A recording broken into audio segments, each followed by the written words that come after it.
MTA International, reaching the corners of the earth.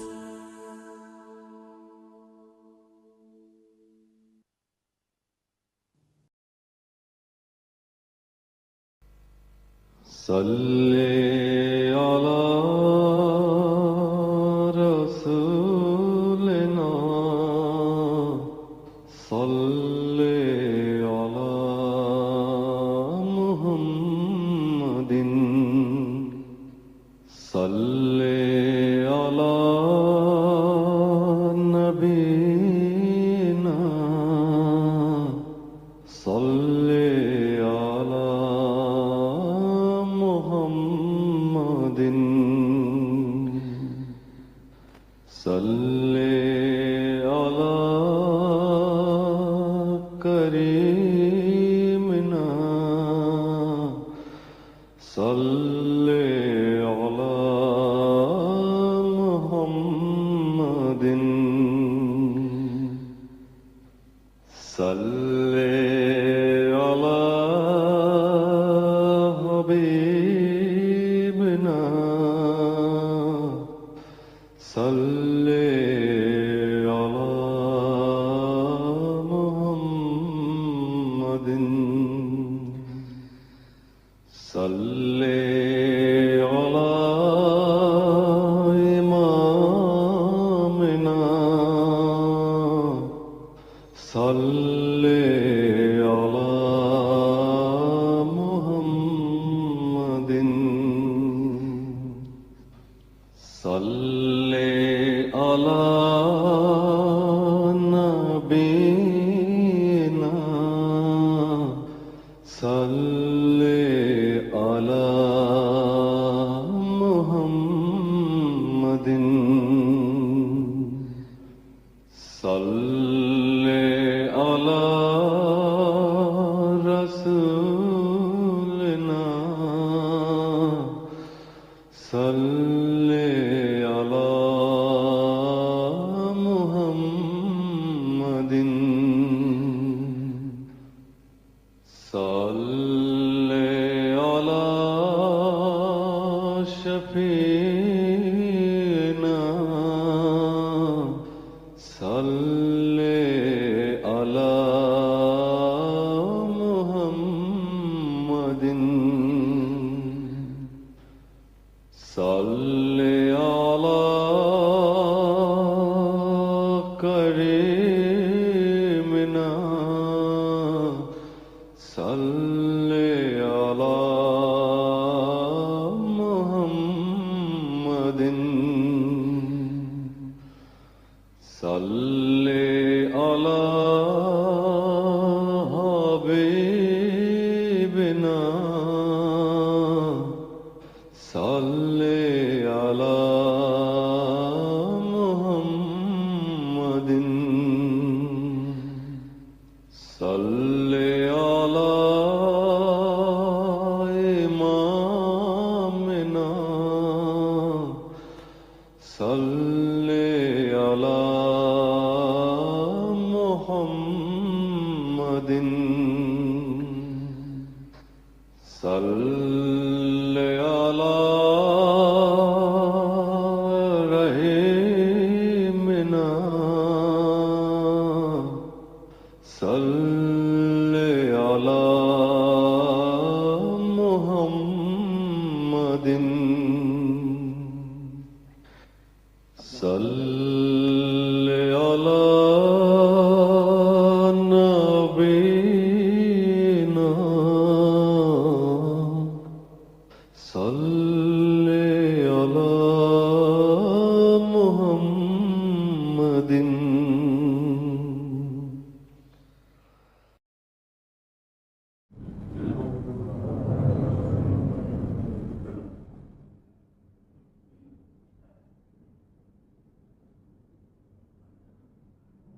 السلام علیکم ورحمۃ اللہ. اذان دے دیں.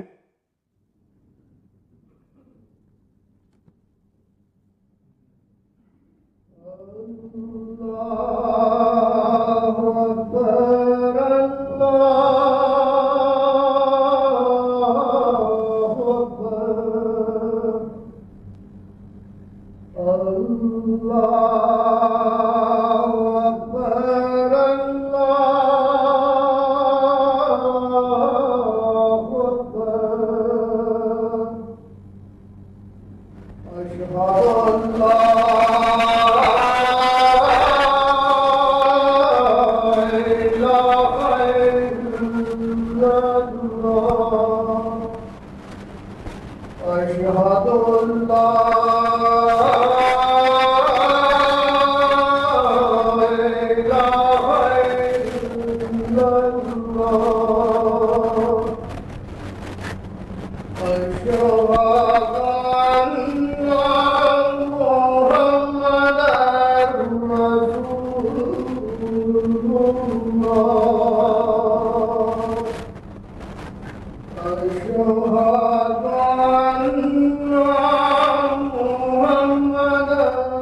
أشهد أن لا إله إلا الله وحده لا شريك له وأشهد أن محمدا عبده ورسوله أما بعد فأعوذ بالله من الشيطان الرجيم بسم الله الرحمن الرحيم الحمد لله رب العالمين الرحمن الرحيم مالك يوم الدين إياك نعبد وإياك نستعين اهدنا الصراط المستقيم صراط الذين أنعمت عليهم غير المغضوب عليهم ولا الضالين أنزل من السماء ماء فسالت أودية بقدرها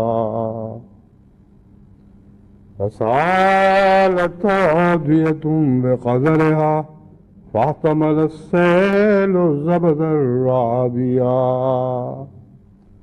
ومما يوقدون عليه في النار ابتغاء حلية أو متاع زبد مثله كذلك يضرب الله الحق والباطل فأما الزبد فيذهب جفاء وأما ما ينفع الناس فيمكث في الأرض كذلك يضرب الله الأمثال سورہ رات آیت 18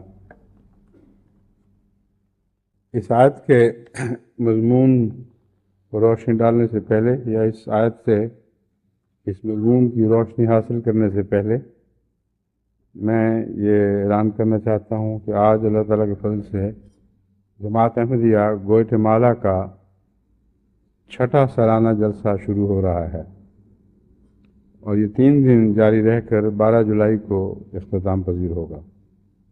اسی طرح آج ہی UK کی مجلس خدام الاحمدیہ کا سالانہ اجتماع بھی شروع ہو رہا ہے۔ اسلام آباد میں اس وقت یہ اجتماع ہو رہا ہوگا اور یہ بھی 3 دن جاری رہے گا۔ ان دونوں کی طرف سے اس خواہش کا اظہار تھا کہ ان کا ذکر خیر بھی اس خطبے کے موقع پر کیا جائے۔ گواٹے مالا نے مزید یہ لکھا ہے کہ آج ہمارے لیے یہ اس لحاظ سے بھی ایک تاریخی دن ہے کہ اس سے پہلے اگرچہ باقی ارد گرد کے ممالک میں تو ٹیلی ویژن کے ذریعے آپ سے رابطہ قائم ہو گیا تھا، مگر ان کے لیے کچھ دقتیں تھیں جس کی وجہ سے اب تک وہ ٹیلی ویژن کے ذریعے عالمی احمدیہ سروس میں شامل نہیں ہو سکے تھے۔ کہتے ہیں آج پہلی دفعہ اللہ کے فضل سے ہماری وہ دقتیں دور ہو گئی ہیں اور ہم اس وقت MTA کے ذریعے آپ لوگوں کو دیکھ رہے ہیں، اور جو پہلے پروگرام جاری ہوئے تھے وہ شامل ہیں اس میں، اور اب جو خطبہ ہو رہا ہوگا کہتے ہیں اس کو بھی ہم دیکھ رہے ہوں گے۔ اس لیے خصوصیت سے آپ ہمیں آنکھوں میں آنکھیں ڈال کے دیکھیں اور السلام علیکم کہیں۔ بس میں آپ سب کو محمد اکرم صاحب عمر جو امیر ہیں گواٹے مالا کو، ان کو بھی، ڈاکٹر جلال الدین صاحب ضیاء کو بھی، توماس لوئس جو مقامی احمدی ہیں ماشاءاللہ مخلص ہیں، اکرم خالد صاحب، لوکاس صاحب، طاہر عبداللہ اور ان کے بیٹے جو امریکہ سے یہاں آئے ہوئے ہیں، اس وقت یونائٹڈ اسٹیٹ سے آئے ہوئے ہیں، اور ڈش اینٹینا ٹھیک کروانے میں ان کی کوششوں کا بڑا دخل ہے۔ اسی طرح یحییٰ رشید صاحب ہیں، مستورات ہیں، بچگان ہیں، ان سب کو میں اپنی طرف سے بھی اور آپ سب کی طرف سے محبت بھرا سلام پیش کرتا ہوں، اور اس عالمی تقریب میں شمولیت پر مبارکباد دیتا ہوں۔ اسی طرح روزمرہ اللہ کے فضل سے سلسلہ پھیلتا چلا جا رہا ہے، صرف احمدیوں ہی میں نہیں بلکہ غیر احمدیوں میں بھی MTA کی مقبولیت بہت بڑھ رہی ہے، اور اس کے نتیجے میں پھر مخالفتیں بھی شروع ہو گئی ہیں۔ ایسے ممالک جہاں کہ اخبارات میں احمدیت کا ذکر ہی کوئی نہیں آتا تھا، جب سے لوگوں نے MTA کے ذریعے رابطہ قائم کیا ہے اور اپنے تاثرات ماحول میں بیان کرنے لگے ہیں، اس وقت سے وہاں بھی مخالفتوں کا زور کھڑا ہوا ہے۔ اور یہ جو پہلو ہے تبلیغ کا اور مخالفت کا، یہی وہ پہلو ہے جو اس آیت کریمہ میں بیان ہوا ہے، اور اس کے فوائد پر بھی اسی آیت نے روشنی ڈالی ہے۔ اللہ تعالیٰ فرماتا ہے انزل من السماء ماء فسالت اودیۃ بقدرها۔ بظاہر تو لفظی ترجمہ ماضی کا ہے کہ اللہ نے آسمان سے پانی اتارا، مگر اگلا مضمون بتا رہا ہے کہ یہ ایک جاری سنت کا ذکر ہے، اس لیے یہاں یہ ترجمہ کرنا نہ صرف جائز بلکہ سیاق و سباق کے عین مطابق ہوگا کہ اللہ آسمان سے پانی اتارتا ہے۔ فَصَالَتْ أَوْدِيَةٌ بِقَدَرِهَا، وادیاں اپنے اپنے ظرف کے مطابق بھر جاتی اور بہہ پڑتی ہیں۔ جب کہا جاتا ہے آنکھیں جاری ہو گئی تو مراد یہ ہے کہ آنکھوں سے آنسو جاری ہو گئے۔ جب کہتے ہیں وادیاں بہہ نکلیں تو مراد ہے کہ اتنا پانی آیا کہ وادیوں میں پانی کے دریا بہہ پڑے۔ تو اللہ تعالیٰ فرماتا ہے کہ ہر وادی اپنی توفیق کے مطابق بھرتی ہے اور بہنے لگتی ہے۔ فَاحْتَمَلَ السَّيْلُ زَبَدًا رَّابِيًّا، اور یہ جو سیلاب ہے یہ جھاگ بھی بہت اٹھاتا ہے، ایسی جھاگ جس کے اندر اوپر آنے کی خاصیت ہے، جو اس کے نیچے پانی ہے یا اور وزنی معدنیات ہیں یا زرخیز مٹی جو پانی میں گھلی ہوئی ہے، اس سب کو وہ جھاگ ڈھانپ لیتی ہے۔ دیکھنے میں ایک جھاگ کا طوفان دکھائی دیتا ہے۔ فرمایا وَمِمَّا يُوقِدُونَ عَلَيْهِ فِي النَّارِ ابْتِغَاءَ حِلْيَةٍ وَمَتَاعٍ زَبَدٌ مِثْلُهُ، وہ سب چیزیں جن کو زیور بنانے کی خاطر یا اور قیمتی سامان بنانے کے لیے یہ استعمال کرتے ہیں اور ان پر آگ پھونکتے ہیں اور آگ پھونک کر پگھلاتے ہیں ان کو، ان چیزوں میں بھی ایک جھاگ اٹھ کر اوپر آ جایا کرتی۔ اما زبد فیذهب جفاء، بس جو جھاگ ہے وہ تو ضائع چلی جاتی ہے، اس کو تو سنار بھی اپنے ایک طرف کر کر کے تو ایک پھینکتا چلا جاتا ہے۔ فَأَمَّا مَا يَنْفَعُ النَّاسَ فَيَمْكُثُ فِي الْأَرْضِ، اسی طرح آسمان سے جو پانی اترتا ہے اس پہ بھی جو جھاگ اٹھتی ہے وہ ضائع چلی جاتی ہے، اس کو کوئی بھی فائدہ نہیں۔ ہاں، جو فائدہ پہنچانے والی چیزیں آسمان سے بارشوں کے ساتھ اترتی ہیں یا زمین میں ان کے ساتھ شامل ہو جاتی ہیں، یمکث فی الارض، وہ باقی رکھی جاتی، وہ زمین میں ٹھہر جاتی۔ بس جھاگ کا نظارہ تو آنی جانی ہے، ایک فانی سا قصہ ہے، ادھر جھاگ اٹھی ادھر سوکھ کر پھر ویسے ہی ہوا اڑا کے لے گئی یا ضائع ہو گئی۔ سمندر کے کنارے، دریاؤں کے کنارے طوفانیوں کے بعد ایسی جھاگ تنکوں اور خس و خاشاک سے بھری ہوئی یا اور گندگیوں کے ساتھ ملوث آپ کو ملتی ہے، لیکن کبھی کوئی اس کی توجہ نہیں دیتا، چند دن میں پھر وہ بھی نظر سے غائب ہو جاتی ہے۔ ہاں، جو سیلاب کے میں فائدہ پہنچانے والی چیزیں ہیں وہ زرخیز مٹی پیچھے چھوڑ جاتا ہے، اور بہت سی چیزیں ہیں معدنیات قیمتی جو اس کے ساتھ آتی ہیں، اور آسمان کی بجلی سے جو زرخیزی پیدا ہوتی ہے سیلاب کے پانی میں وہ بھی شامل ہو جاتی ہے، اور وہ ساری چیزیں ایسی ہیں جو باقی رہتی ہیں اور زمین کو فائدہ پہنچاتی ہیں۔ یہ جو بارش ہے یہ ایک دن میں اس سے زیادہ کھاد بنا دیتی ہے جتنی سارا سال میں پاکستانی ساری دنیا کے تمام کارخانے مل کر جو بناتے ہیں اس سے زیادہ ایک دن میں بارشوں کے نتیجے میں جو آسمانی بجلی سے کھاد بنتی ہے وہ زیادہ ہوتی ہے۔ تو تمام تر بنا آسمان ہی پر ہے۔ اللہ تعالیٰ فرماتا ہے کذالک یضرب اللہ الحق والباطل، اسی طرح اللہ حق اور باطل کی مثال بیان فرماتا ہے۔ اس پر غور کرو تو تمہیں سمجھ آئے گی کہ حق کیا ہے، باطل کیا ہے، اور حق اور باطل کا آپس میں کیا رابطہ ہے۔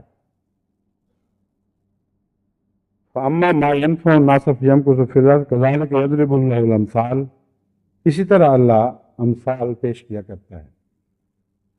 میں گزشتہ خطبے میں بھی یہ مضمون بیان کر چکا ہوں کہ حق کا تبلیغ سے بہت گہرا تعلق ہے، اور یہ جو اللہ تعالیٰ نے مثال بیان فرمائی ہے اس میں دراصل کامیاب دعوت اللہ کا نقشہ کھینچا گیا ہے، اور ان مخالفتوں کا ذکر فرمایا گیا ہے جو آسمان سے پانی اترنے کے نتیجے میں ضرور ہوتی ہے، اور نقشہ ایسا خوبصورت کھینچا گیا ہے کہ اس سے یہ پتہ چل جاتا ہے کہ جہاں یہ شور پڑے گا وہاں ہی فائدہ بھی ہوگا، جہاں خاموشی رہے گی وہاں کوئی فائدہ نہیں ہوگا۔ چنانچہ فرماتا ہے فصارت اودیتم بقدرہا، وادیاں اپنی اپنی توفیق کے مطابق سیلاب دکھاتی ہیں۔ بارش تو ہر جگہ برابر اترتی، لیکن جن وادیوں میں یہ توفیق ہے کہ اس کے پانی کو سمیٹیں اور پھر زور سے بہائیں، وہاں یہ نظارہ دیکھتے ہو، اور جہاں یہ نظارہ نہیں دیکھتے وہاں کوئی خاص باقی رہنے والا فائدہ بھی دکھائی نہیں دیتا۔ بس اس میں جو ایکسائٹمنٹ کا نقشہ کھینچا گیا ہے، ایک ہنگامے کا، ایک شور کا، ایک جوش و خروش کا، وہ تبلیغ کے مضمون پر بین ہی چسپاں ہوتا ہے۔ جن علاقوں میں ٹھنڈا ٹھنڈا معاملہ چلا آ رہا تھا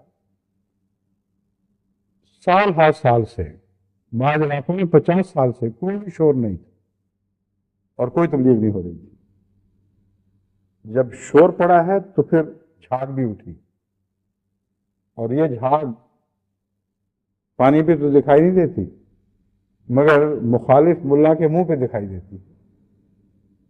واقعی طیش میں آ کر جو وہ تقریریں پھینکتے ہیں تو منہ سے جھاگ برس رہی ہوتی، اور یہ نقشہ جو ہے روحانی طور پر یہ کس طرح جھاگ دکھائی دیتی ہے وہ آنکھوں کے سامنے نظر آ رہا ہوتا ہے۔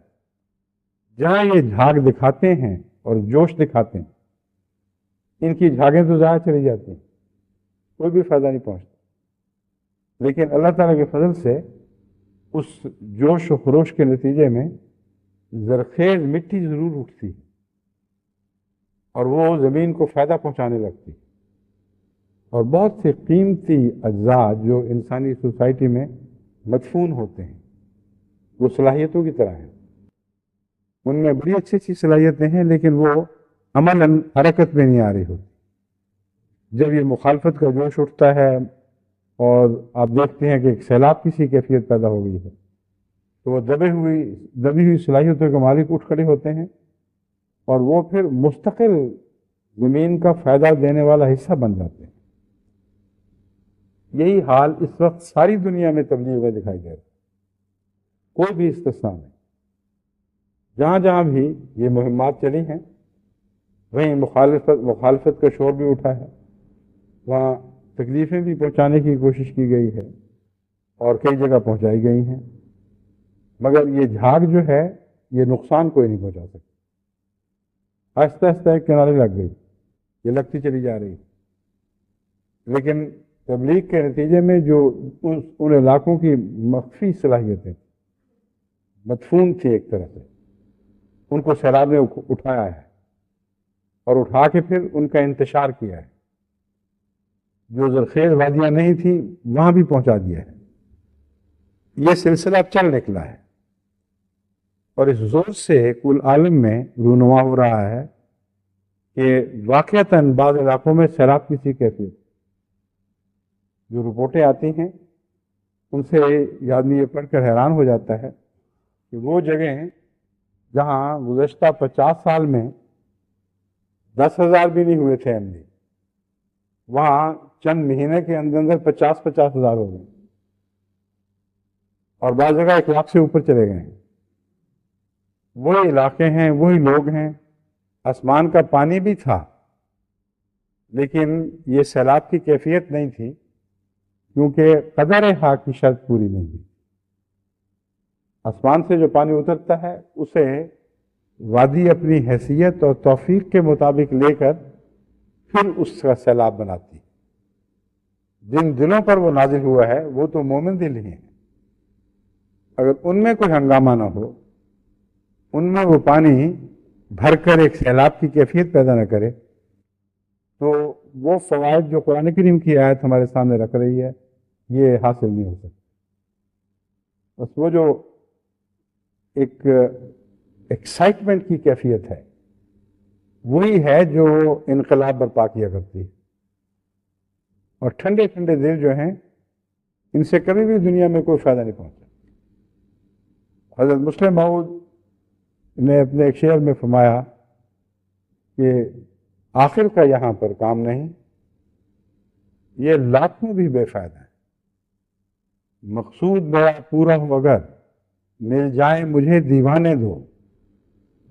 تو تبلیغ میں دیوانگی کی جو ضرورت ہے یہ اسی لیے ہے کہ اس سے ایکسائٹمنٹ پیدا ہوتی ہے، اور ایکسائٹ ہوئے بغیر نہ آپ تبلیغ کا حق ادا کرنے کی صلاحیت رکھتے ہیں، نہ لوگوں میں توجہ پیدا ہوتی، دیوانگی سے ہوتی ہے۔ جب ایک جوش پیدا ہو جائے تو آپ کے ساتھ علاقہ جاگ اٹھتا ہے، مولوی جو دبے بیٹھے تھے وہ بھی اٹھ کھڑے ہوتے ہیں، اور یہ منظر سامنے آتا ہے جو قرآن کریم کی آیت کھینچ رہی۔ بس قدر حق کا مضمون بہت ہی اہمیت رکھتا ہے، اپنی توفیق بڑھاؤ اور اپنی توفیق میں سیلاب پیدا کرنے کی صلاحیت داخل۔ اگر تمہارے اندر سیلاب آ گیا تو پھر علاقے پہ یہ ضرور اونڈے گا، اور یہ چیزیں جو قرآن کریم نے بیان فرمائی ہیں لازماً پیدا ہوں گی۔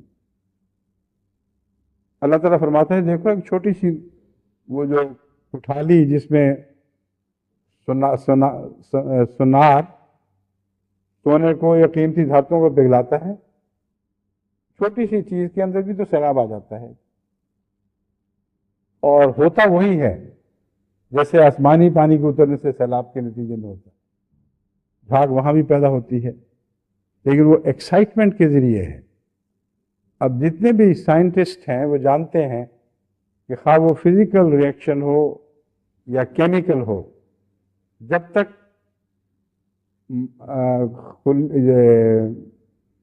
مالیکولز اور ایٹمز ایکسائٹیڈ اسٹیٹ میں نہ ہوں اس وقت تک ریئیکشن نہیں ہو سکتا. جتنے ٹھنڈے ہوں گے اتنا ہی ریئیکشن کم ہوتا چلا جائے گا، یہاں تک کہ ایک ایسا ٹیمپریچر آ جاتا ہے جس پہ جا کے وہ آپس میں ایک دوسرے سے عمل کرنا چھوڑ دیتے ہیں. اسی لیے جب درجہ حرارت کو بڑھایا جاتا ہے تو وہ زیادہ تیز ہو جاتے ہیں. بس یہ جو درجہ حرارت کا گرنا ہے ایک ایسی حد تک پہنچ جانا، اس میں پھر ایکٹیویٹی نہ رہے. اس کا یہ مطلب نہیں ہے کہ وہ جو کیمیائی مادے ہیں جن میں ماحول کو تبدیل کرنے کی طاقت ہے ان میں وہ صلاحیت ہے ہی نہیں. وہ مومن جو حقیقت میں مومن ہیں، جو آسمان سے اترنے والے پانی کے نگران مقرر کیے گئے، نگہبان بنائے گئے، وہ ان کا درجہ حرارت اگر گر جائے تو وہی کیفیت ہوگی جو ان ایکسائٹڈ اسٹیٹ میں کیمیکلز کی ہوتی. درجہ حرارت گر گیا ہے، مادے میں صلاحیت تو ہے کہ ساتھ کی کیمیکل سے ریئیکٹ کرے اور کچھ اور بنا دے، مگر جان ہی نہیں تو حرکت کیسے کرے گی؟ بس جتنی بھی دنیا میں تبلیغ کرنے والی جماعتیں ہیں ان کا ایکسائٹ ہونا بہت ضروری ہے، اور سیلاب کی کیفیت میں یہی ایکسائٹمنٹ دکھائی گئی ہے. اور قرآن کریم نے جو دوسری مثال دی ہے وہ پانی کے برعکس ہے. ایکسائٹمنٹ دو طرح سے ہوتی ہے، ایک آسمان سے پانی اترنے کے نتیجے میں اور پانی کا اپنا ایک جوش ہے، اور دوسرے آگ کا جوش ہے. دوسری مثال آگ کے جوش کی دی ہے کہ وہ اس پر پھونکتے ہیں، جھونکیاں بنا کر ان پہ آگ پھونکتے ہیں کہ کسی طرح اس مادے میں حرکت ہو اور وہ جو کھوٹ ملا ہوا ہے سونے میں وہ جھاگ کے ساتھ ایک طرف ہو جائے اور جو اصلی قیمتی چیز ہے وہ ایک طرف ہو جائے. بس جماعت احمدیہ میں اس قسم کی ہلچل پیدا کرنے کا دور ہے، اور جن جن جماعتوں میں سستی ہے، غفلت ہے، وہاں جو بھی ذریعہ اختیار کریں وہاں ایکسائٹمنٹ بہرحال پیدا کرنی ہو. کہتے ہیں پہلے دل گداختہ پیدا کرے کوئی، پھر انقلاب ہوا کرتا ہے. کبھی ٹھنڈے دنوں سے بھی انقلاب ہوا ہے. بس اب سمجھ آئی حکمت کہ خدا اپنے نبیوں کو مجنون کیوں کہلانے دیتا ہے. اس لیے کہ ان کے اندر واقعتاً ایک مقصد کے لیے جنون کی کیفیت پیدا ہو جاتی. اس لیے کہ اگر انبیاء میں یہ کیفیت نہ ہو تو ماحول میں ایکسائٹمنٹ نہیں پیدا کر سکتے اور ہلا جلا کر ان کے اندر ایک طوفانی کیفیت برپا نہیں کر سکتے. بس اصل راز، حقیقی راز کمزور اور غافل جماعتوں کا یہی ہے کہ ان کو کسی طرح سے متحرک کر دیں، ان میں اضطراب پیدا کر دیں. یہ وہ اللہ کے شعر ہیں کہ جو اٹھیں گے اضطراب ہوگا تو پھر وہ قانون ضرور جاری ہوگا کہ جال حق و ازحاق الباطل. حق آ گیا ہے اور باطل نے تو بھاگنا ہی بھاگنا ہے. بس بعض دفعہ حق موجود بھی ہو تو آیا نہیں ہوتا. جب آتا ہے تو اس وقت جب بیدار ہو جاتا ہے، جب اس کو اپنی حیثیت کا احساس پیدا ہو جاتا ہے کہ میں کیا ہوں، جب وہ اٹھ کھڑا ہوتا ہے. سونے شیر سے تو کوئی نہیں ڈرتا. ہاں جو جاگ جائے اور غرانے لگے یا دہاڑنے لگے اس سے جنگل کا جنگل دہل جاتا ہے. بس ہندوستان میں بھی اور دوسرے علاقوں میں بھی جہاں مدتوں سے تبلیغ میں ایک قسم کا جمود طاری تھا، بعض علاقے ہی بالکل خالی تھے. جب کہتے تھے تبلیغ کرو تو کہتے تھے یہاں تو ماحول ہی نہیں ہے، سنتا ہی کوئی نہیں. اب ایک عجیب انقلاب برپا ہو رہا ہے. وہ جماعتیں جو گزشتہ 100 سال سے 1-2-3 ہزار سے زیادہ نہیں ہوئیں، اب وہاں 10-10 ہزار کی تعداد میں نئے احمدی ہو چکے. اور یہ نقشہ ہر جگہ پیدا ہو رہا ہے.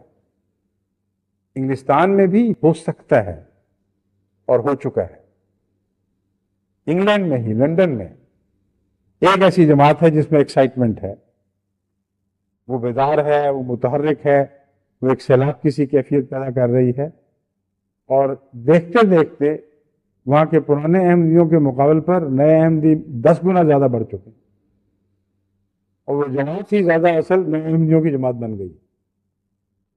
بس اگر یہ لندن میں ہو سکتا ہے تو ہارٹلے پول میں کیوں نہیں ہو سکتا، اور بیٹلے میں کیوں نہیں ہو سکتا، اور بریڈفورڈ میں کیوں نہیں ہو سکتا، اور برمنگھم میں کیوں نہیں ہو سکتا؟ ہو سکتا ہے، خدا کی یہ بات بہر سچی ہے۔ کہتا ہے حق کی مثال، اللہ تعالیٰ فرماتا ہے حق اور باطل کی یہ جو مثال ہم بیان کر رہے ہیں اس میں حکمتیں ہیں، اس پر غور کرو۔ حق تو ہے تمہارے پاس، لیکن سویا ہوا حق نہیں چاہیے، ٹھنڈے مزاج کا حق نہیں چاہیے، اٹھ کھڑا ہو، بیدار ہو جائے، اس میں ہجان پیدا ہو جائے، پھر دیکھو کہ کس طرح غیر پر غالب آتا ہے۔ اور اس سلسلے میں جب حق اٹھتا ہے تو اس کے ساتھ کچھ اور صفات کی بھی ضرورت پیش آتی ہے، اور قرآن کریم نے ان صفات کا ذکر کرتے ہوئے فرمایا ہے وَتَوَاصَوْا بِالْحَقِّ وَتَوَاصَوْا بِالصَّبْرِ۔ جب بیداری پیدا ہوتی ہے، جھاگ اٹھتی ہے، تو مثال تو وہ دی گئی ہے جس میں کوئی کسی چیز میں تکلیف محسوس کرنے کا مادہ نہیں ہے، اور جب زندہ چیزوں پر اس کی مثال اطلاق پاتی ہے تو پھر تکلیف بھی پیدا ہوتی ہے۔ وہ لوگ جو جوش میں جوش دکھاتے ہیں، ایک مقابل کا طوفان اٹھا لاتے ہیں، اور وہ طوفان قرآن کریم بیان فرماتا ہے کہ جھوٹ کا ہوتا ہے، باطل کے تو طوفان برپا کرتے ہیں اور چاہتے یہ ہیں کہ اس کے لیے حق کو دبا دیں، تو ایک بڑی شدید جد و جہد شروع ہو جاتی ہے۔ اس وقت پھر اللہ تعالیٰ کیا کرتا ہے؟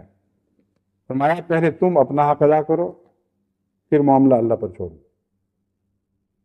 حق کو کبھی نہیں چھوڑ سکتا، یہ قطعی بات ہے۔ اللہ کا ایک نام حق ہے، تم حق کے پجاری ہو جاؤ، حق کے انصار بن جاؤ، حق کی خاطر اپنے آپ کو جھونک دو، اور یاد رکھو کہ تمہارے لیے جو خطرات ہوں گے اللہ ان میں تمہارا نگران ہوگا، تمہارا محافظ ہوگا، تمہیں کامیابی سے نکال لانے والا ہوگا، پھر ان میں ڈرنے کی ضرورت نہیں۔ مگر اس سے پہلے ایک صبر کا دور ہے۔ فرمایا وَتَوَاصَوْا بِالْحَقِّ وَتَوَاصَوْا بِالصَّبْرِ، وہ حق کی نصیحت کرتے ہیں اور حق سے نصیحت کرتے ہیں، صبر کی نصیحت کرتے ہیں اور صبر سے نصیحت کرتے ہیں۔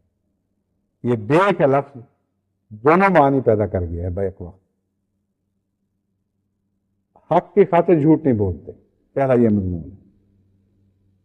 جب حق کی نصیحت کرتے ہیں تو اپنی نگرانی کرتے ہیں کہ وہ حق کو غالب کرنے کی خاطر ہرگز کسی قسم کا جھوٹ نہ بولیں، اور یہ ایک بہت ہی اہم شرط ہے کامیاب داعی اللہ کے لیے۔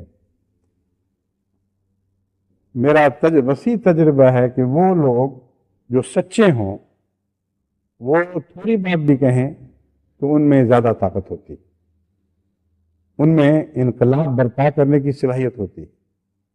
وہ لوگ جو زیادہ بات بھی کریں ان کے اندر انقلاب برپا کرنے کی صلاحیت نہیں ہوتی۔ وہ جتنی زیادہ بات کرتے ہیں اتنی جھانک اڑاتے ہیں۔ سیلاب میں حق بھی ہے اور باطل بھی ہے، دونوں کو گویا اکٹھا کر کے اس کو جس طرح پنجابی میں کہتے ہیں مدھانی میں رلک دیتے ہیں چیز کو۔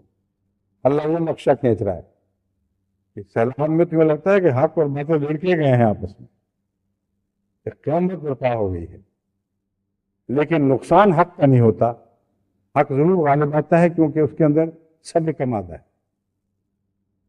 وہ مضبوطی سے صبر دو طرح سے دکھاتا ہے، ایک یہ کہ حق والا حق پر قائم رہتا ہے اور کسی قیمت پر حق کچھ دامن نہیں چھوڑتا۔ یہ جو صلاحیت ہے مقابلے کے وقت جھوٹ نہ بولنا اور جھوٹ کا سہارا نہ لینا، یہ دلائل میں قوت اور عظمت پیدا کرنے والی بات ہے۔ وہ تمام لوگ جو کج بحث ہیں ان کی کج بحثی ہمیشہ جھوٹ سے پیدا ہوتی ہے۔ ایک آدمی دلیل میں ہار رہا ہو اور اپنے نفس کی خجالت چھپانے کے لیے، اپنی شرمندگی دور کرنے کے لیے وہ کوئی بہانہ بنانے پر آمادہ ہو تاکہ وقتی طور پر اس مقابلے میں ہارا ہوا دکھائی نہ دوں، وہ جھوٹا ہے۔ کیونکہ مقابلہ حق اور باطل کا ہے، حق اور باطل کے مقابلے میں جہاں بھی آپ نے حق کا ساتھ چھوڑا اور اپنے آپ کو حق پر دکھانے کے لیے جھوٹ بولا، وہی حق سے آپ کا دامن چھوٹ گیا، آپ کا تعلق جاتا رہا۔ بس ایسی صورت میں پھر مولوی پیدا ہوتے ہیں، تجبیس لوگ پیدا ہوتے ہیں، وہ دلیل نہ ملے تو پھر جھوٹی باتوں کا سہارا ڈھونڈتے ہیں، اور ایسے لوگوں کے منہ سے جو جھاگ اڑتی ہے اسی کا تو نقشہ قرآن نے کھینچا ہے۔ جھاگ کا کوئی فائدہ نہیں ہوگا، جتنی مرضی تقریریں کر لو، جو کج بحث ہے وہ کوئی تبدیلی پیدا نہیں کر سکتا۔ کوئی بات کرنے والا اگر بظاہر دب بھی گیا ہو اور مقابل پر بہت ہی لسان آدمی ہو مگر وہ جھوٹا، تو خدا تعالیٰ نے انسان میں ایک بیان کی طاقت رکھی۔ اللہ البیان میں ایک یہ بھی معنی ہے، اس نے انسان کو پیدا فرمایا اور اس میں کھڑے کھوٹے کی تمیز کی صلاحیت رکھ دی۔ بس لوگ ہمیشہ سچے کو پہچان لیتے ہیں، اور تھوڑی بات کرنے والا سچا زیادہ بات کرنے والے جھوٹے پر غالب آ جاتا ہے۔ اگر فوری طور پر اس کا نتیجہ نہ بھی ظاہر ہو تو کچھ دیر کے بعد ان کے دلوں میں یہ بات گھلتی رہتی اور بالآخر وہ پہنچ جاتے ہیں۔ بارہا ایسا ہو چکا ہے کہ اللہ تعالیٰ کے فضل کے ساتھ ایسے مخلصین جو کم گو تھے مگر سچے تھے، دسوں میں بغیر ہار گئے، دوسرے دشمن نے شور ڈال کر ان پر غلبہ کر لیا، لیکن بعد میں وہاں کے لوگ جو شامل تھے وہ پتے پوچھتے پوچھتے پیچھے آئے۔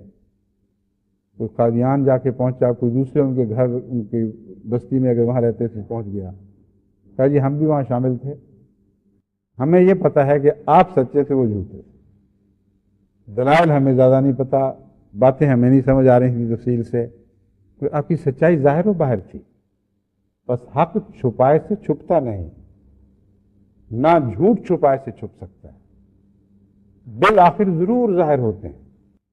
لیکن اس سلسلے میں اللہ تعالیٰ فرماتا ہے کہ دشمن ایک دھوکہ دینے کی کوشش کرتا ہے، وہ یہ چاہتا ہے کہ حق باطل کے اوپر حق کی چادر پہنا دے اور حق کے نام پر جھوٹ کو پیش کرے۔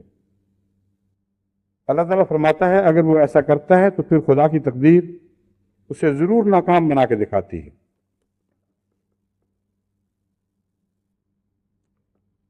ایک تو اہل کتاب کی یہ صفت بیان کرتے ہوئے فرماتا ہے یا اہل الکتاب لم تلبسون الحق بالباطل وتکتمون الحق وانتم تعلمون،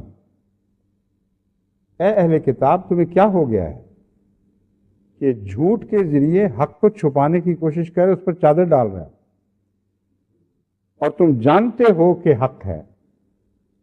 اگر تمہیں یہ علم یہ ثابت کر گیا کہ تم جھوٹے اور خدا کے حضور لازماً جواب دہ ہوگے، اس میں غلط فہمی کا کوئی سوال نہیں رہا۔ جس کو یہ پتہ نہ ہو کہ یہ حق ہے وہ اس پر خام خواہ جھوٹ کی چادر ڈالے گا کیوں؟ جھوٹ کی چادر استعمال کر کے چھپانے کی کوشش بتا رہی ہے کہ دل سے ان کا نفس گواہ بن گیا ہے، یہ ہے سچا، اگر اس کو جھوٹ سے چھپایا نہ گیا تو غالب آ جائے گا۔ اللہ تعالیٰ فرماتا ہے کہ تمہیں کیا فائدہ ہوا سوائے اس کے کہ تم پکڑے گئے، خدا کی تم پر حجت تمام ہو گئی۔ لیکن جب یہ صورت ہو تو اللہ تعالیٰ پھر اپنی دوسری غالب تقدیر کو ظاہر فرماتا ہے۔ اللہ تعالیٰ فرماتا ہے بل نقذف بالحق علی الباطل، پھر جب وہ ایسی حرکتیں کرنے لگتے ہیں تو پھر ہم اپنا جلالی غلبہ مومنوں کے حق میں ظاہر کرتے ہیں، حق کے طرفداروں کی تائید میں ایک جلالی شان ظاہر کرتے ہیں۔ بل نقذف بالحق علی الباطل، ہم حق کو باطل پر دے مارتے ہیں، فَيَدْمَغُهُ، اس کو ٹکڑے ٹکڑے کر دیتے ہیں، فَإِذَا هُوَ زَاهِقٌ، تو پھر اس سے بھاگے بغیر بن نہیں پڑتے۔ بس یہ جو آسمان سے تائیدی نشان ظاہر ہوتے ہیں یہ صبر کے نتیجے میں ظاہر ہوتے ہیں، اگر آپ حق پر قائم رہیں اور حق کو چھوڑ کر باطل کی پناہ نہ لیں۔ بس ہر داعی الی اللہ کو اپنے اندر سچائی کے معیار کو بلند کرنا ہوگا، اور یہ اگر سچائی کا معیار روزمرہ کی زندگی میں آپ کے اندر، آپ کے ماحول میں، آپ کے گھروں میں موجود نہیں ہے تو تبلیغ کے موقع پر کبھی آپ کا ساتھ نہیں دے سکتا۔ جب روزمرہ کی زندگی میں ایک انسان یا اس کے بچے جھوٹ کے عادی ہو جائیں، چھوٹی چھوٹی باتوں میں اور کچھ نہیں تو لطیفے بنانے کی خاطر زیب داستاں کے لیے ہی ایسا جھوٹ بولیں کہ جس کا یہ اثر پڑے کہ واقعہ اسی طرح ہوا تھا۔ ایک ہے کہانی یا لطیفہ، وہ تو ہوتا ہی جھوٹا ہے، لیکن اس کے متعلق قرآن کریم میں کہیں مناہی نہیں ہے۔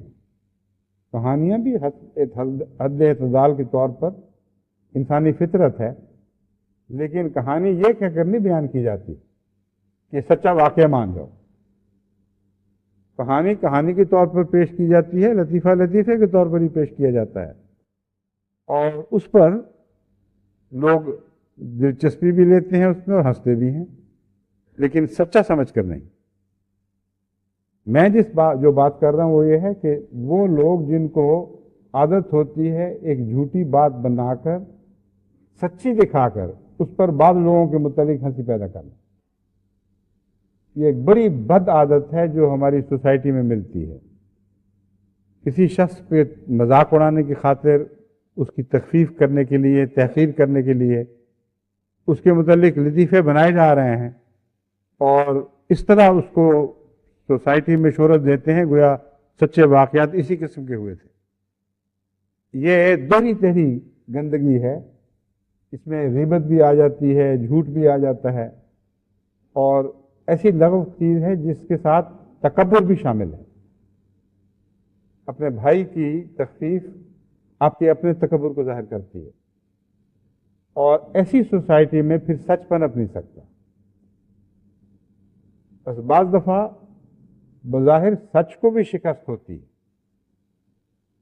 لیکن اگر آپ غور کر کے دیکھیں تو سچ کو شکست نہیں ہوئی، جھوٹ ہی کو ہوئی ہے۔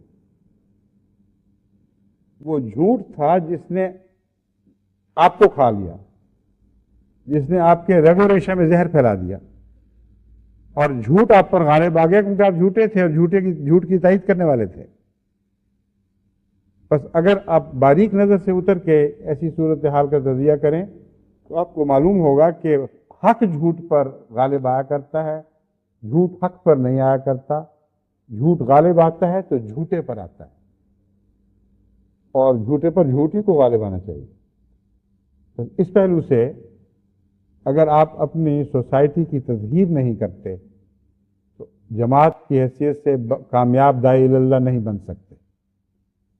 جن لوگوں کی مثال میں نے آپ کے سامنے رکھی ہے، یعنی ذہنی طور پر میرے سامنے کئی ایسے موجود ہیں جو بہت ہی اعلیٰ سچائی کے معیار پر پورا اترتے تھے اور زیادہ باتیں کرنی نہیں آتی تھیں، بس ایسے بھی تھے جن کو خدا تعالیٰ نے زبان کی طاقت بھی عطا کی تھی، فصل الخطاب بھی عطا کیا تھا، اور سچے بھی تھے۔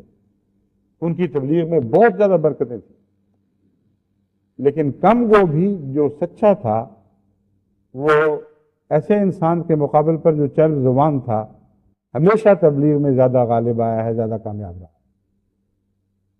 میں نے کثرت سے وقف جدید کے معلمین میں اس کی مثال دیکھی ہے، اور ایک جگہ بھی اس میں استثناء نہیں پایا۔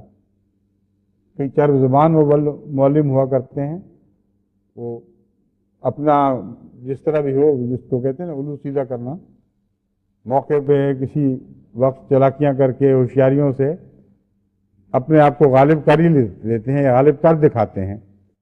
اور کئی دفعہ آ کے مجھے بھی قصے سنایا کرتے تھے کہ اس نے یوں کیا، ہم نے اس طرح اس پہ داؤ مارا، اس نے یہ داؤ مارا اور ہماری فتح ہوئی۔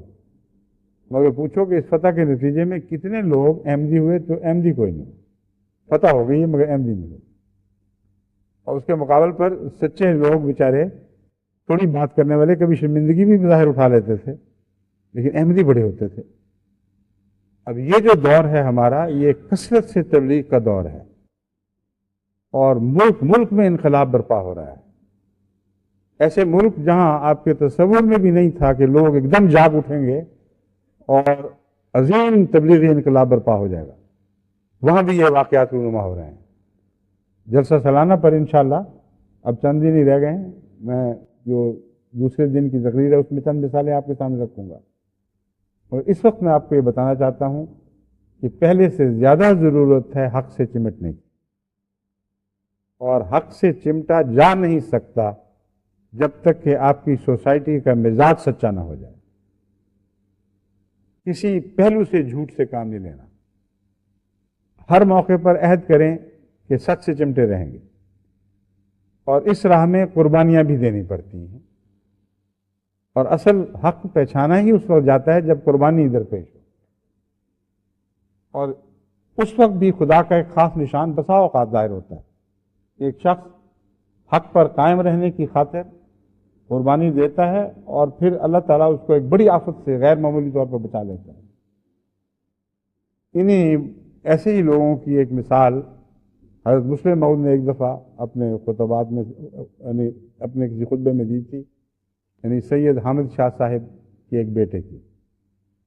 حضرت سید حامد شاہ صاحب حضرت مسیح موعود علیہ السلام کے بہت قریبی صحابہ میں سے تھے، اور ایسے تھے جن کو اللہ تعالیٰ کے فضل سے سچائی اور روحانیت کا ایک بڑا مقام حاصل تھا۔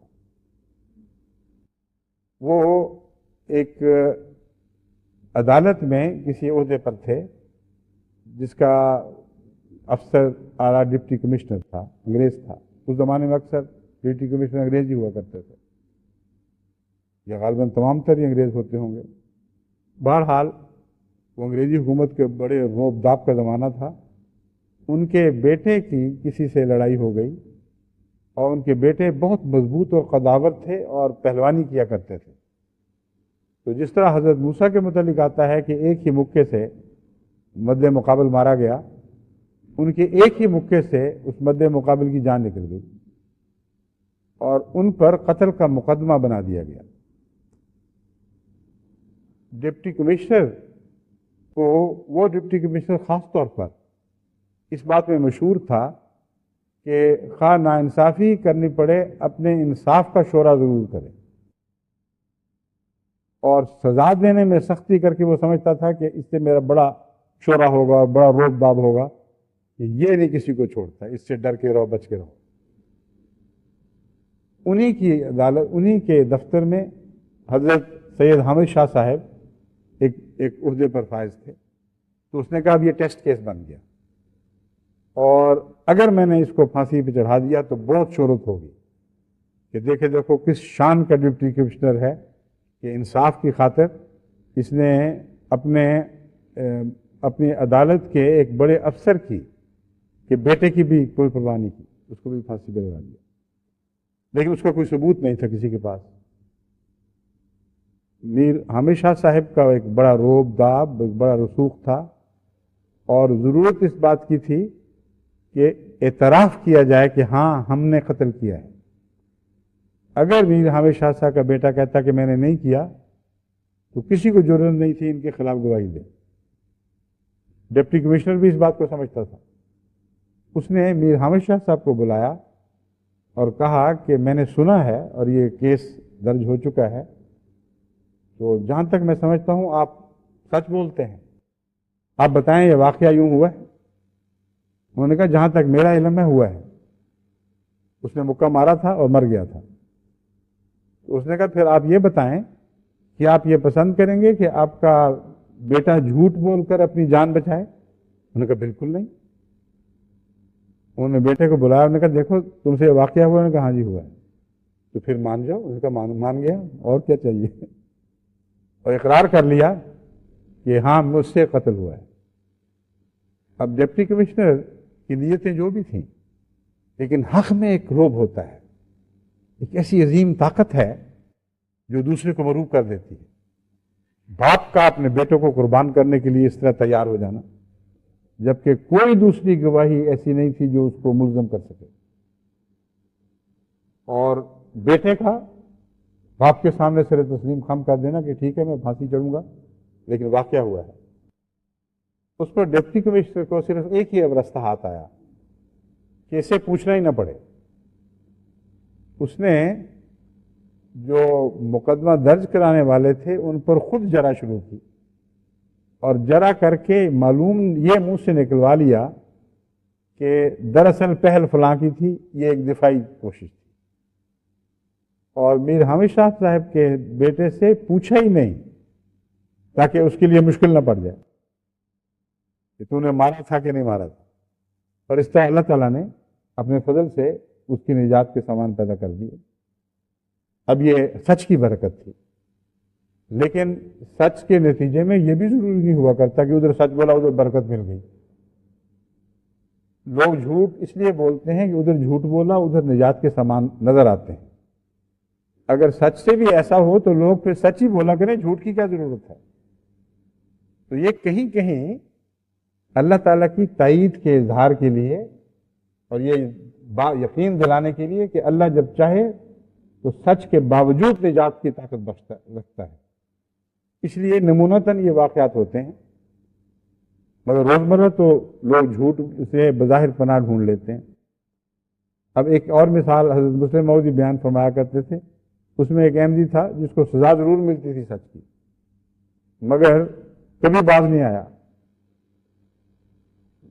جھنگ کے وہ تھے جن کا بیٹا بشیر آج کل ہمارے سوئٹزرلینڈ میں غالباً قائد ہیں یا کیا ہیں، پر مخلص خاندان ہے. ان کی اولاد ماشاءاللہ ساری بڑے اخلاص کے ساتھ سلسلے کے ساتھ وابستہ ہے. میاں کیا کہتے تھے ان کو، میرے ذہن سے اس وقت نام نکل گیا ہے، مگر بہرحال ان کی کیفیت یہ تھی، یہاں شاید میں نے کہیں نوٹ کیا ہوا، میں نام بتاتا ہوں آپ کو. ابھی مغلا، میاں مغلا تھے. وہ جھنگ کے ایک ایسے خاندان سے تعلق رکھتے تھے جو رسا گیر تھا. اور رسا گیر ان کو کہتے ہیں جو خود بھی چور ہوں، چور رکھے بھی ہوں، اور دوسرے لوگوں کے مویشی وغیرہ نکال کے لے آئیں. اور سب سے بڑی شان اس رسا گیر کی ہوتی تھی جس کا مویشی واپس نہ کرنا پڑے، اور اگر مویشی واپس کرنا پڑے تو اسے نہ کٹ جاتی. اور اگر پتہ چل جائے کہ یہ مویشی اس جگہ ہے اور اقرار ہو جائے تو پھر واپس بھی کرنا پڑتا تھا. تو میاں مغلا احمدی ہو گئے. احمدی ہو کر انہوں نے فیصلہ کیا کہ میں نے تو جھوٹ نہیں بولنا.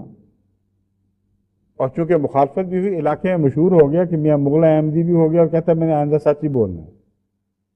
تو جب بھی کسی کا کوئی جانور چوری ہو، بھینس، گائے، گھوڑی، اور پتہ یہ لگے کہ اس گاؤں تک پہنچی ہے، تو سارا گاؤں چوروں کی حمایت میں اٹھ کھڑا ہوتا تھا کہ سوال ہی کوئی نہیں، ہمارے گاؤں میں تو آئے کچھ نہیں. اور میاں مغلے کو بعض دفعہ مار کوٹ کے بند کر دیا کرتے تھے کمرے میں کہ اس کا پتہ نہ چلے کہ ہے کہاں. تو کہتے تھے کہ ہم تو نہیں مانیں گے، نہ قسمیں مانیں گے، نہ گواہیاں مانیں گے، میاں مغلا نکال کے لاؤ گے تو پھر ہم بات کریں گے. تو اس بیچارے کو پھر مجبوراً ان کو اس حجرے سے نکالنا پڑتا تھا. اور میاں مغلا بیان کرتے تھے کہ پھر اس وقت مجھے چٹکیاں کاٹی جاتی تھیں ساتھ ساتھ، یاد دلانے کے لیے کہ ہم بڑے ڈیڈی لوگ ہیں، چھوڑیں گے نہیں تمہیں. وہ پھر بیچارے ٹالنے کی کوشش کرتے تھے. تو کہتے تھے دیکھو جی میں تو احمدی ہو گیا ہوں اور تم لوگ کہتے ہو کافر ہے، تو ان مومنوں کے مقابل پر کافر کی گواہی کا کیا مطلب؟ چھوڑو پرے، دفع کرو، یہ مومن گواہی دے رہے ہیں بس مان جاؤ. تو وہ کہتے تھے کہ دیکھو گواہی تمہارے جیسے کافر کی گواہی سچی، مومنوں کی جھوٹی، اس لیے ہم نے تم سے پوچھنا ہے. آخر منہ سے بات نکلوا لیتے. تو کہتے تھے مجھ سے پوچھنا ہے تو بھینس وہاں فلاں جگہ چوری کی ہے، ہمارے اپنے بھائی نے فلاں نے کی ہے، پھر ان کو مار پڑتی تھی. اب ایسے موقع پر میں بتا رہا ہوں کہ صبر کا نمونہ، صبر کی ضرورت قرآن کریم فرماتا ہے حق کی بات کرو گے تو صبر بھی دکھانا پڑے گا. اور ضروری نہیں ہوا کرتا کہ ہر دفعہ حق کے نتیجے میں اچانک غیب سے ایک اعجاز ظاہر ہو. صبر بھی ایک اعجاز، وہ بھی سچوں کو نصیب ہوتا ہے. اور قرآن کریم فرماتا ہے کہ یہ بہت بڑے جن کو خدا تعالیٰ کی طرف سے نصیب ملا کرتے ہیں، ان کو یہ توفیق ملتی ہے کہ حق کی خاطر صبر کا نمونہ دکھائیں. چنانچہ ایک عرصے تک وہ اسی طرح مارے کھاتے رہے اور سچ بولتے رہے. بالآخر گاؤں والوں نے بھی یہی چاہا کہ یہاں سے چلا جائے، انہوں نے بھی یہی فیصلہ کیا، تو سب کچھ چھوڑ چھاڑ کے قادیان آ کر بیٹھ گئے. اب اللہ کے فضل سے ان کی اولاد کو اللہ تعالیٰ نے مختلف جگہوں پہ پہنچایا، بہت عزتیں بھی عطا کی ہیں، اور وہ پرانے جو رسہ گیر تھے وہ رسہ گیری رہے. بس در حقیقت حق میں ایک طاقت ہے، بالآخر وہ غالب ضرور آتا ہے. اور علاقے میں جو شہرت ہوئی ہے اس کے نتیجے میں احمدی بھی ہوئے پھر بہت. حق میں بہت بڑی طاقت ہے. بس آپ لوگ اگر حق سے چمٹیں گے تو حق کے لیے، اور یہ بھی امید رہے گی کہ اللہ بعض دفعہ غیر معمولی شان سے آپ کی تائید فرمائے گا. اور روزمرہ کی زندگی میں ہمیں خدا تعالیٰ کے یہ تائیدی نشان دکھائی دیتے ہیں. بس تمام داعین اللہ کو یہ جہاد کرنا چاہیے کہ ذات حق سے تعلق جوڑنا ہے. ذات حق سے تعلق جوڑنا ہے تو صبر کرنا پڑے گا.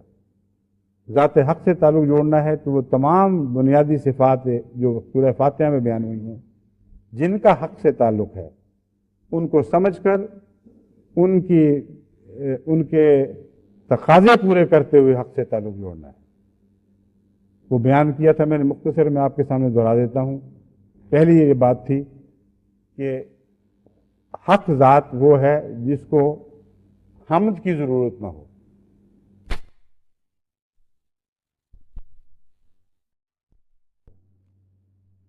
بس جھوٹا وہ ہے جس کو حمد کی احتیاج رہتی ہے. آپ اللہ تو نہیں بن سکتے، قابل تعریف ان معنوں میں تو نہیں ہو سکتے کہ سب حمد آپ کی ہو جائے، لیکن ہم سے بے نیازی بھی ایک چیز ہے. اور حق کی خاطر اگر ہم سے بے نیاز ہو جائیں تو خدا تعالیٰ کی صفت حمید میں سے ایک حصہ پا لیں گے، اور اسی حد تک آپ کے اندر حق کا نمائندہ بننے کی صلاحیت پیدا ہو جائے گی. کیونکہ بہت سے جھوٹ بولنے والے جھوٹی تعریف کی خاطر جھوٹ بولتے ہیں، جھوٹی باتوں کو اپنا کر، جھوٹی باتوں کو شیخیاں مار کے، جھوٹے اموال بتا کر اور کئی قسم کی ملمہ سازیاں کر کے وہ فائدے اٹھانا چاہتے ہیں. بس حمید کو، جو سچا حمید ہو، جھوٹ کی ضرورت نہیں ہے. اگر اس کمزوری پر آپ نے اپنی نگاہ نہ رکھی تو آپ کے اندر جھوٹ کی جڑیں قائم رہیں گی. یہ ہو نہیں سکتا کہ جب بھی آپ پر اپنی تعریف کروانے کا اطلاع آئے اور آپ پہلے سے اس کے لیے تیار نہ ہوں اور اس ابتلاء میں کامیاب نکل جائیں. پہلے تیاری کرنی ہوگی. عام روزمرہ کی باتوں میں جہاں تعریف کی خاطر جھوٹ بولا جاتا ہے، آپ اچانک بیدار ہو کے دیکھیں کہ آپ کہیں ٹھوکر تو نہیں کھا رہے.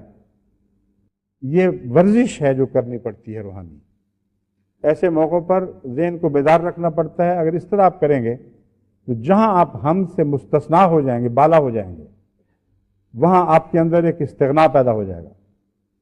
وہاں آپ حقیقت میں حق بولنے کی طرف ایک اور قدم اٹھا چکے ہوں.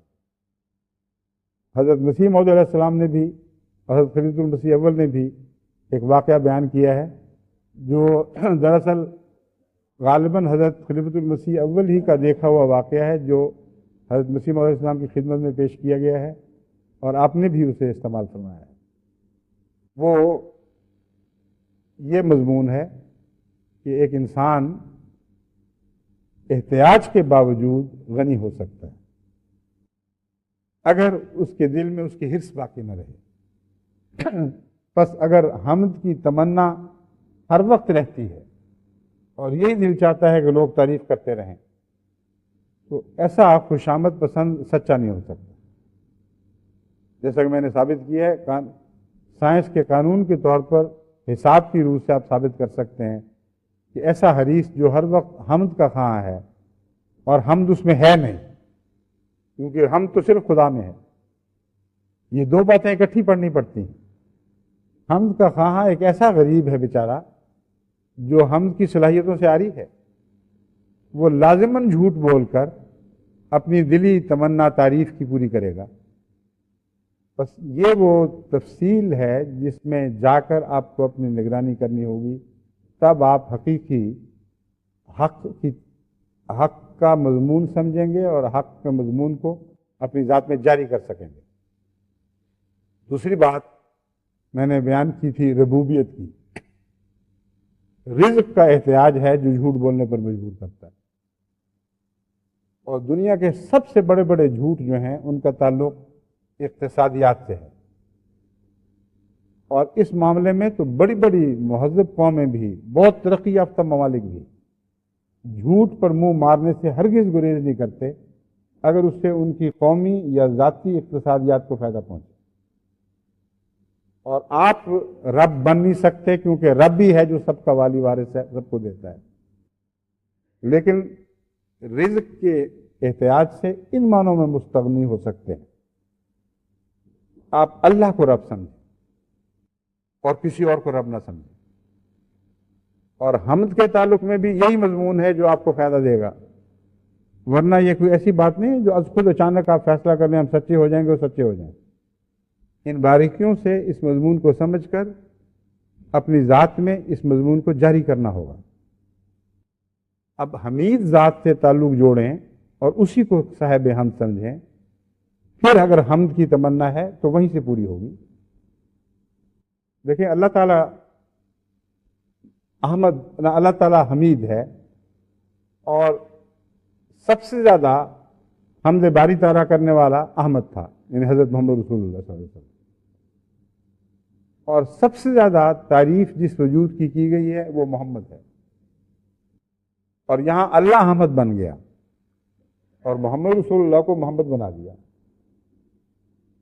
تو یہ حمد کا مضمون ہے۔ اگر ایک انسان کامل طور پر توکل کرے اور یقین رکھے کہ حمید صرف وہ ہے اور کوئی نہیں ہے، اور تمام تر حمد اس کی طرف منسوب کر دے، تو حمد کی خواہش پھر اوپر سے پوری ہوگی، اللہ صاحب حمد بنائے گا، اور ایسے شخص کو کسی جھوٹ کے سہارے کی ضرورت ہی کوئی نہیں رہتی۔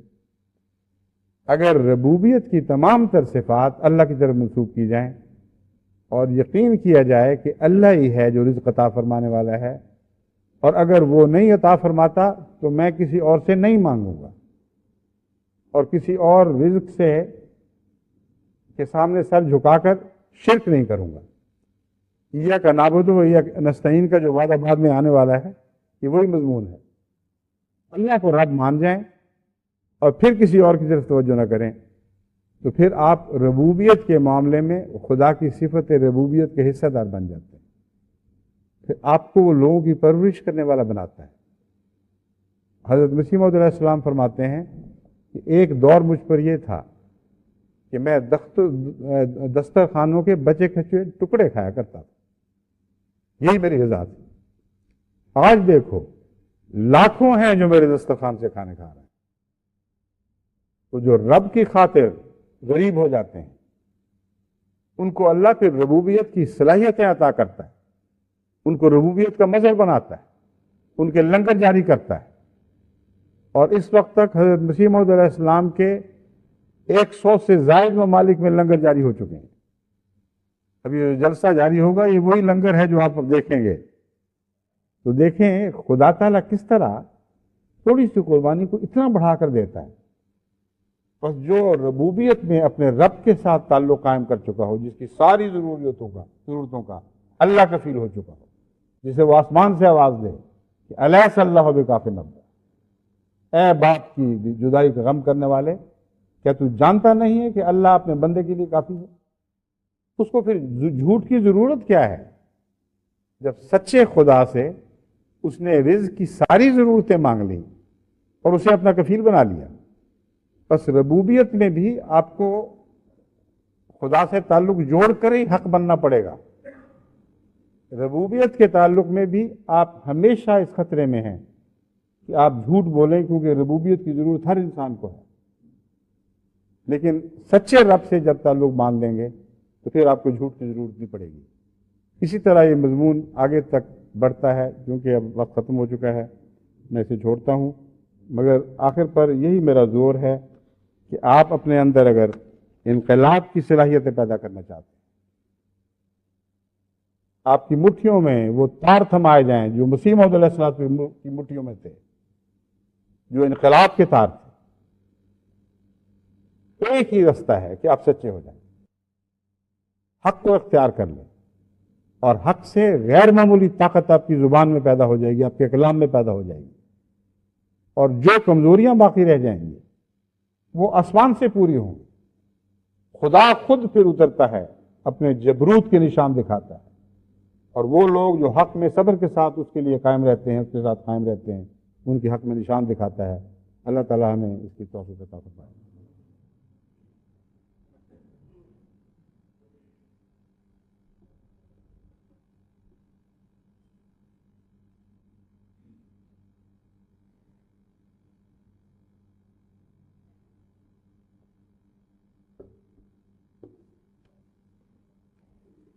امام صاحب یہ پکڑ لیں، آپ پہلے وہ منیر جاوید صاحب سنبھالا کرتے تھے نا، بیمار نہ آ جائے۔